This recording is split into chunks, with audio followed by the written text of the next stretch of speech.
There's something living at the bottom of every man, something ancient, something wild, something the modern world has spent decades trying to convince you does not exist.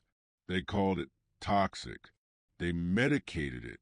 They shamed it out of boys before those boys even became men. But it never left. It went underground, into the basement of your psyche, into the dark water, beneath the house you have been trying to build on top of it. And here's what nobody will tell you. Your emptiness is not a flaw. It is a symptom, a signal. The wild man inside you is not dead. He is waiting, and he is angry that you have not come for him yet. Today on Lone Warriors, we are going into the woods, and we are not coming back the same.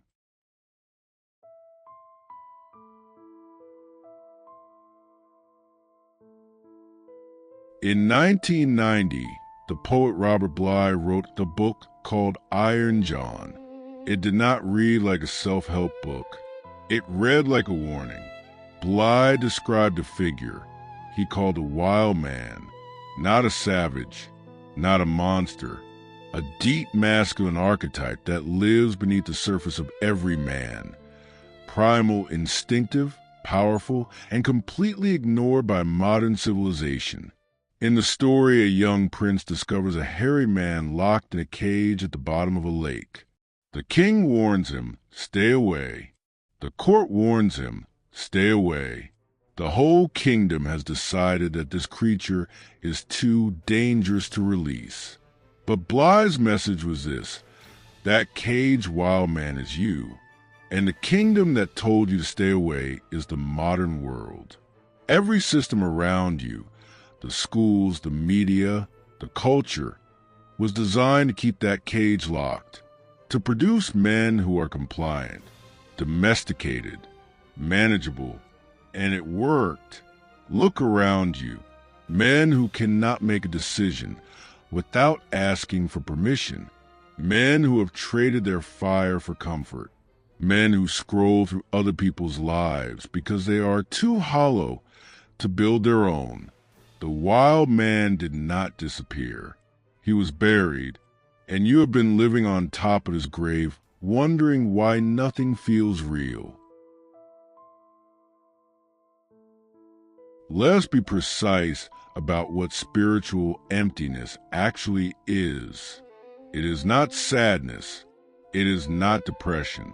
It is a specific feeling of a man who has been cut off from his own depth.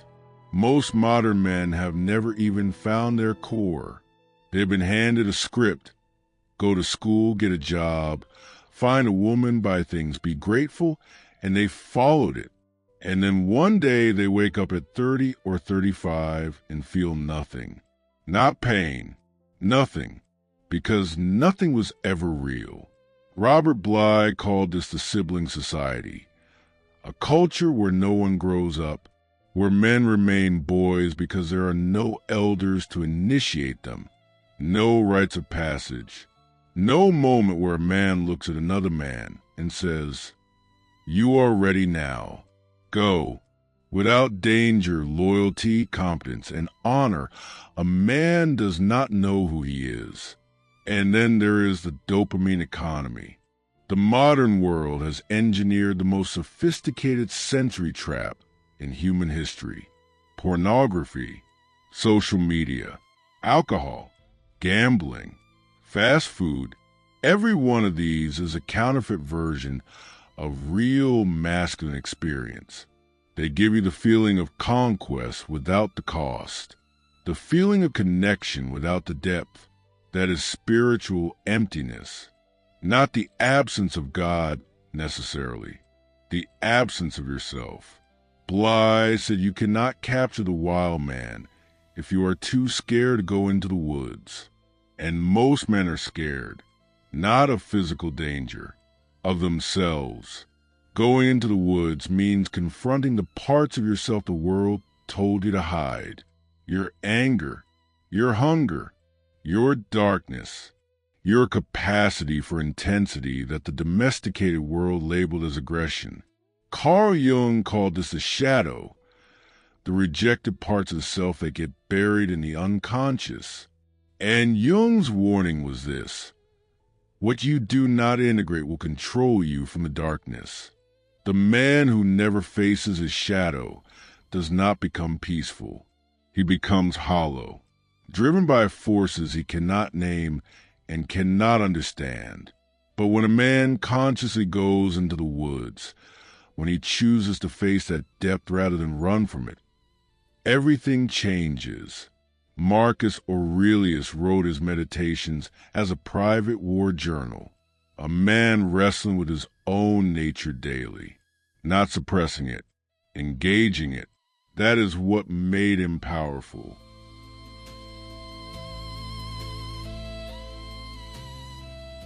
Going into the woods is a specific practice. First, embrace voluntary hardship. The wild man lives in resistance. Cold showers, fasting, hard physical training. Every time you choose discomfort voluntarily, you are sending one message to the deep self: I am not afraid of you. Second, silence the noise. You cannot hear the wild man over Netflix and Instagram. 1 hour of silence daily. No phone, no music, just you and whatever rises from beneath the surface. Third, find a rite of passage. Initiate yourself. Set a goal that genuinely frightens you. A physical challenge or creative work. Something that requires you to go somewhere in yourself you have never been. Fourth, transmute the energy. The raw, primal energy inside a man, sexual, aggressive, creative, is not the enemy. It is the fuel. Retain it, direct it, pour it into your mission, your craft, and your legacy. Fifth, build in brotherhood. Men need other men, not to complain together, to sharpen each other. Find one man in your life who is serious about this war and go into the woods together. If you're the kind of man who felt something watching this, then you already know the wild man is real. Stop being afraid. The world needs men who have gone into the woods and come back. Not broken, not savage, whole, integrated, dangerous in the right way, calm in the right way. That man is not built in comfort. He is not built by scrolling. He is built in the dark, in the silence, in the voluntary fire of a man who decided that half a life was no longer acceptable. This channel exists for that man. If that is you, if you are committed to becoming more, subscribe to Lone Warriors. This is your tribe. This is your woods. The war starts within.